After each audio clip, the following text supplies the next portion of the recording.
Guys, Blake Francis, fire away. Hey, Blake. Tonight, not the finish to the game you guys wanted. SLU finishes 4 of 5 from the field. You guys finished 0 of 4. What did you see there down the final stretch and just getting the looks that you did or didn't want? I think we fought fought hard. Just a couple of balls didn't go our way. That's the game of basketball. But that's all I can really say about it. Just those 50-50 balls, we got to come up with more of those, especially down the stretch. We got to get, got to capitalize off those as well. So 17 to 8 assist to turnover tonight, a lot different than the game last year. And quite honestly, 67 points against a good defensive team like this, it didn't necessarily feel like it wasn't the style. Would you say this was the type of game you guys wanted to play, or are you kind of surprised that this style of game had that kind of outcome? No, not really. If we play within our offense the right way, we can do that against any team. I thought we did a good job of that, but just kind of came up short. So. Thank you.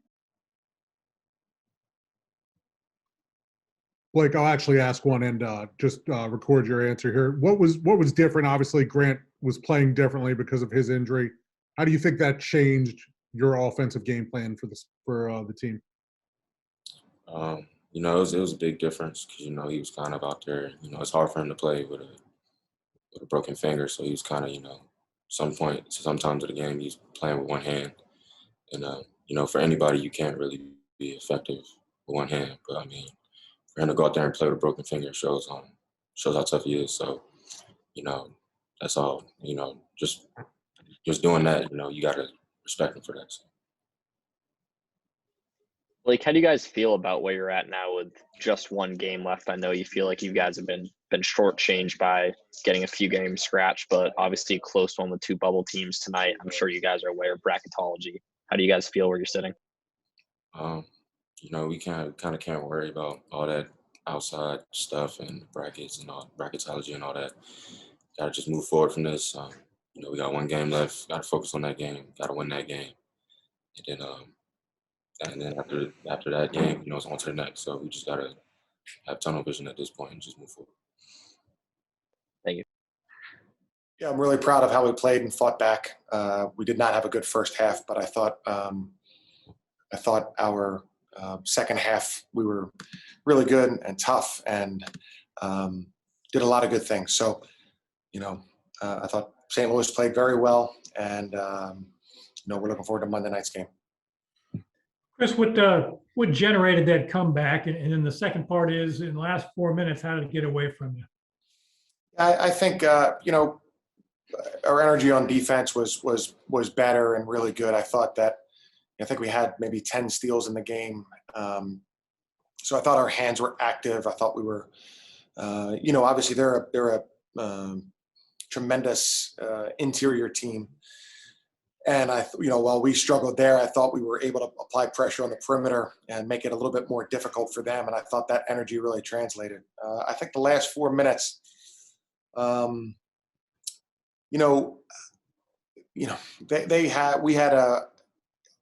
only had 8 turnovers. We had an uncharacteristic turnover there. They scored. It felt like they scored too often, and the game was back and forth. I don't know how many lead changes there were, John, but the game was back and forth, and and they were able to just kind of pull. Rather than it being 1 up, 1 down, 1, it was 1. We did not score out of a timeout, and then they hit a 3 in the corner, and then we just didn't score from there. We had the one uncharacteristic turnover, and they were able to continue to put pressure on us by scoring. Thank you. Chris, how did you feel about that final shot there from Tyler? I know it's time's running out. You kind of have to get the first open 3 you can, but is that a look that you guys, felt good about at the end there? Yeah, were we down 5, Noah? I think, yeah. We have a play there that we're running, and Jacob has a couple of options. Whether he keeps the ball, hits the roll, or drops it. Tyler was who he thought was open, and Tyler has to catch and shoot in that situation most likely.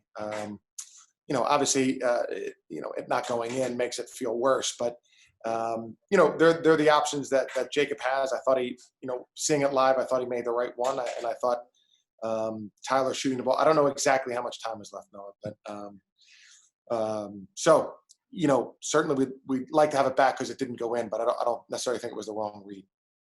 Yeah. And is there anything you saw change from SLU in the second half? I think you guys, as you said, your energy was certainly better in the second half, but SLU also was 65% from the floor in the second half.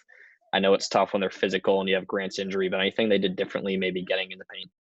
Well, I would say that they were pretty deliberate. In other words, they would run a few different actions from one side of the court to the other, really trying to get the ball inside and finish the possession with a ball screen.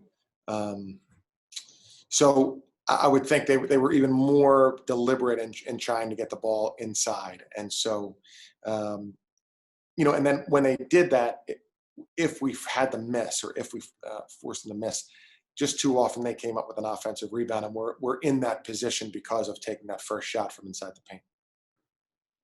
Thank you. Hey, Chris, quick turnaround, tough game, high stakes. You worry about going into Monday night's game a little down? I'm always worried about every game, John. I would say that we have to get back and regroup. There were a lot of positive things. There was fight and grit, and we're playing against a team that, coming off of 2 losses, who's fairly desperate. And we put ourselves right back in position and had, one of our best stretches of the season, that second half. So, I'm sure that will be a little bit down, but that's for Saturday and Sunday, and making sure that we're out there together and keep pouring in and keep increasing our energy level and increasing our every part of us. And so that's what these next couple of days are for. Could you say a word or two about Golden? Obviously, he looked like the hand was bothering him in the first half. He did not look like the hand was bothering him in the second half.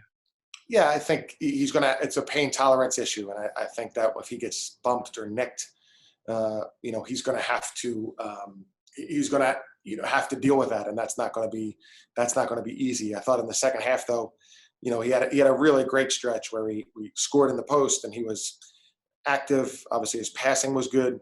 So I thought he played like a warrior, and somebody who, as we would expect, would come out and give a great effort in spite of the fact that he was hurting a little bit. So I thought he was good, and I think his hand was hurting. I think it was, it's hard for him to slap the ball or, in a big crowd, gather the ball with both hands. But his competitiveness and commitment to the team are excellent. Chris, any thoughts on the play of Tyler Burton lately? This is the third out of your last 4 games since the COVID pause that he's just looked pretty sluggish out there. Yeah, I wouldn't call it sluggish necessarily. He hasn't made shots. That's always going to be something that is the first thing you notice or shows itself on the stat sheet. He's working hard. It's nothing. None of this is easy, and he's working as hard as he can. And his shots haven't fallen lately. He has a great attitude. He comes in, he shoots extra, he works out extra, and I know he's going to be a great player. So, he's giving great effort. He just needs to have a breakthrough, see the ball go in a little bit, and raise his confidence level. Thank you. Thanks.